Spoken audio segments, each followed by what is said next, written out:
Il-proġett ta' Nature Trust fil-Park ta' Xropp Laġin issa dieħel għat-tieni fażi tiegħu.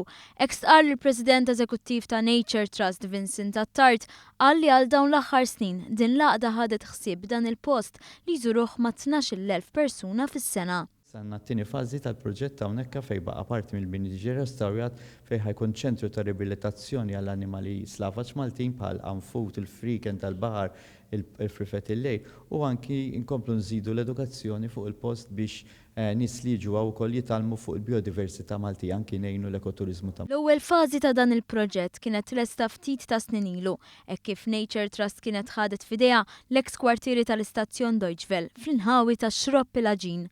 Li kien kważi €1,000,000 u li rranġajnieh għamilnieh park restawrat minn natura u li l-bini qed jaħdem fuq enerġija sostenibbli. Fil-fatt dan wassal biex aħna minħabba dan il-proċess li għamilna rbaħna l-Energy Growth Award tal-Gvern Awstrijak. Attard jistqar li tul dawn l-aħħar snin sabu għajnuna kbira mingħand il-Gvern sabiex din l-għaqda non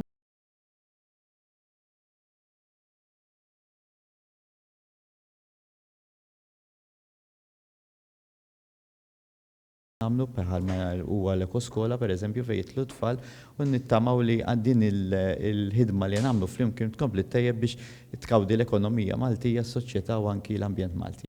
Intant, is-sibt żar dan il-park il-Ministru għall-Iżvilupp Sostenibbli, l-Ambjent u t-Tibdil fil-Klima Jose Herrera bħala parti mis-sensiela ta' żjarat li jagħmel il diversi għaqdiet ambjentali fl-okkażjoni tal-Jum Dinji tal-Ambjent.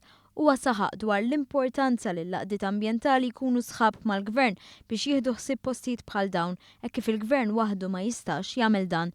Il-Ministru Herrera appella biex il-kwistjoni tal-ambjent tittieħed b'serjetà fuq livell dinji dan għaliex id-dinja kollha qed tbagħti l-konsegwenzi ta' dak li sar fil-passat.